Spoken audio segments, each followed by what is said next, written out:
Salut les amis! Il y a un mois, le 22 juin 2023, j'ai publié une vidéo dans laquelle j'ai expliqué comment l'Amérique est devenue une superpuissance et aujourd'hui dans cette vidéo, nous allons apprendre comment la langue anglaise est devenue la langue la plus populaire au monde. Alors, découvrons-le dans la vidéo d'aujourd'hui. Vous êtes-vous déjà demandé pourquoi l'anglais est si populaire dans le monde entier? Pourquoi est-il important de connaître l'anglais si vous voulez réussir dans votre carrière? On s'attend à ce que l'anglais soit largement connu non seulement dans votre pays, mais aussi dans la plupart des pays du monde, en plus de votre langue maternelle. L'anglais est devenu une langue mondiale puissante en raison de l'influence historique de l'Empire britannique qui était le plus grand empire au monde. Dans le passé, d'autres langues occupaient des positions similaires de pouvoir. En 1922, l'Empire britannique était à son apogée, occupant une vaste portion du monde, soit environ 25% des terres sur la planète. Cela incluait des pays comme la Nouvelle-Zélande, l'Australie, la Malaisie, Singapour, le Bangladesh, l'Inde, le Pakistan, les Émirats arabes unis, plusieurs pays africains, le Royaume-Uni et le Canada. L'expression « le soleil ne se couche jamais sur l'Empire britannique » était vraie, car leur territoire s'étendait sur différents fuseaux horaires. Par exemple, lorsque le soleil se couchait en Australie, c'était le matin en Inde. Et au moment où l'Inde avait son coucher de soleil, le matin commencerait au Canada. Environ 450 millions de personnes vivaient sous l'Empire britannique et pour poursuivre de bonnes carrières ou emplois, les gens dans les colonies devaient apprendre l'anglais. Par conséquent, l'anglais était considéré comme la langue de l'élite éduquée dans ces pays colonisés. Si vous étiez instruit et aviez un bon emploi, vous connaissiez probablement l'anglais. À mesure que l'emprise de l'Empire britannique commençait à s'affaiblir, de nombreuses colonies ont obtenu leur indépendance depuis les années 1950 grâce à de puissants mouvements indépendantistes. Cependant, dans la plupart de ces pays, l'anglais est resté une langue officielle ou nationale même après avoir acquis leur indépendance. Différents pays avaient leurs raisons pour cette décision. Prenons l'exemple de l'Inde. Lorsque la constitution de l'Inde était en cours de rédaction, l'Assemblée constituante a eu des discussions détaillées sur la question de la langue. Certaines personnes préféraient l'hindoustani, un mélange de hindi et d'ourdou, comme langue nationale. Mais d'autres, dont le docteur B.R. Ambedkar, estimaient que l'anglais devait rester la langue officielle. Le docteur Ambedkar était une figure éminente qui représentait la communauté Dalit qui était confrontée à la discrimination, similairement à la manière dont les personnes noires étaient discriminées dans de nombreux pays. Le docteur Ambedkar pensait que l'anglais était le meilleur choix, car il était neutre et équidistant de toutes les autres langues en Inde. Il n'y a pas d'avantage supplémentaire pour aucune communauté. L'exemple utilisé était que les brahmanes hindous seraient avantagés si l'hindi sanskritisé devenait la langue nationale. C'est pourquoi il a été décidé d'avoir deux langues officielles en Inde, l'hindi et l'anglais. Cependant, ils sont prévus de progressivement éliminer l'anglais au cours des 15 prochaines années car lors de l'indépendance, l'anglais était associé à la langue du colonisateur car elle était parlée par les Britanniques. On disait qu'en 1965, l'anglais serait complètement éliminé, mais le Parlement avait la possibilité de continuer à utiliser cette langue.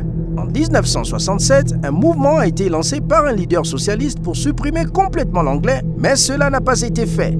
En 1948, les Philippines, qui avaient plus de 100 langues différentes parlées par leur population diversifiée, ont acquis leur indépendance vis-à-vis des États-Unis.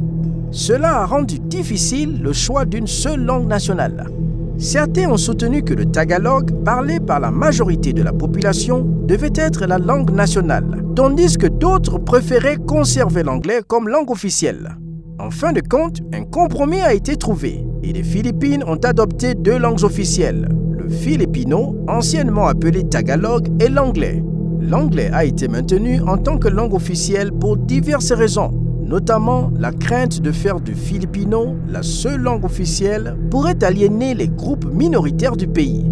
De manière similaire au Kenya et au Ghana, où de nombreuses langues étaient parlées au moment de l'indépendance, l'anglais a été choisi comme langue officielle pour unir les gens, car elle était neutre et n'appartenait à aucun groupe ethnique ou minoritaire particulier. Les États-Unis d'Amérique ont été colonisés par divers pays, principalement la Grande-Bretagne, la France, l'Espagne et les Pays-Bas. L'anglais est finalement devenu dominant, ce qui a conduit à son adoption généralisée en tant que langue principale du pays. Lorsque les États-Unis ont obtenu leur indépendance de la Grande-Bretagne, ils ont compris l'importance d'avoir une identité nationale et ont choisi l'anglais comme langue pour unir les États.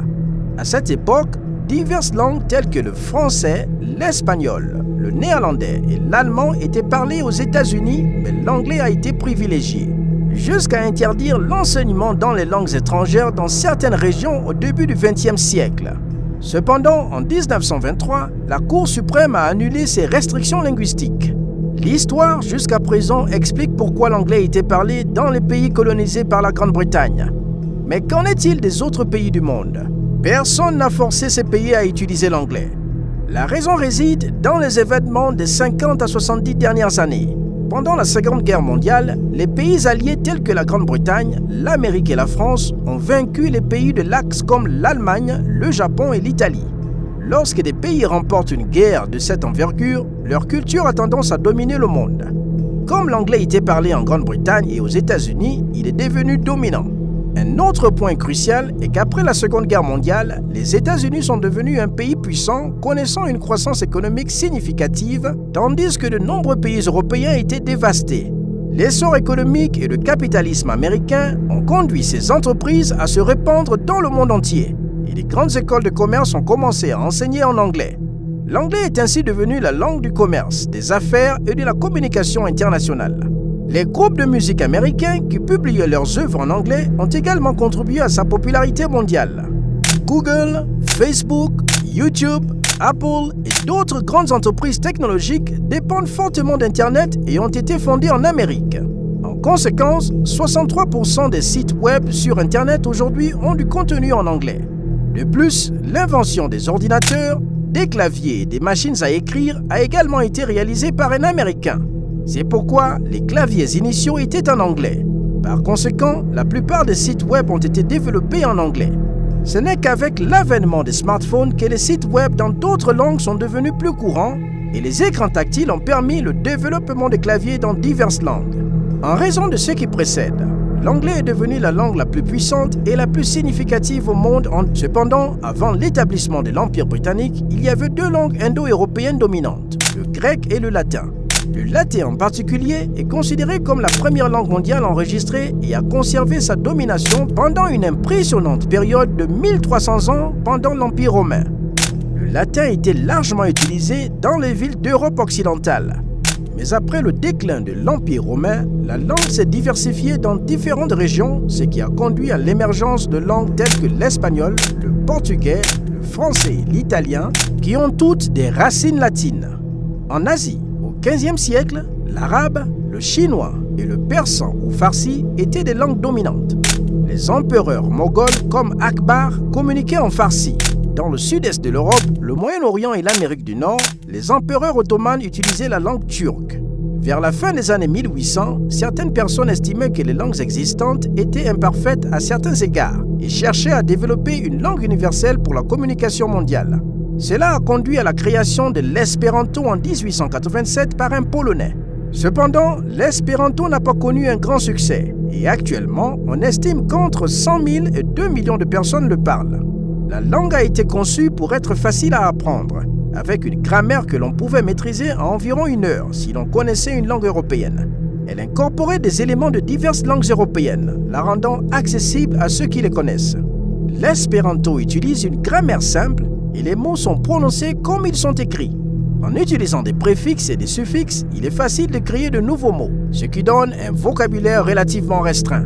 La langue a 28 lettres dans son alphabet et exclut certaines lettres comme Q, W, X et Y que le créateur considérait comme moins nécessaires, les remplaçant par des lettres alternatives pour représenter des sons uniques que l'on ne trouve pas couramment en anglais.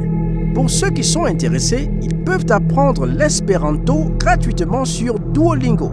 Et si vous ne regardez pas actuellement cette vidéo dans laquelle j'ai expliqué comment l'Amérique est devenue une superpuissance, nous avons discuté de son histoire complète en détail. Je vous encourage à visualiser la vidéo. J'espère que vous avez trouvé cette vidéo très informative. Si vous avez plus de vidéos sur des sujets similaires, veuillez commenter ci-dessous pour me le faire savoir et suggérer d'autres sujets. Merci beaucoup.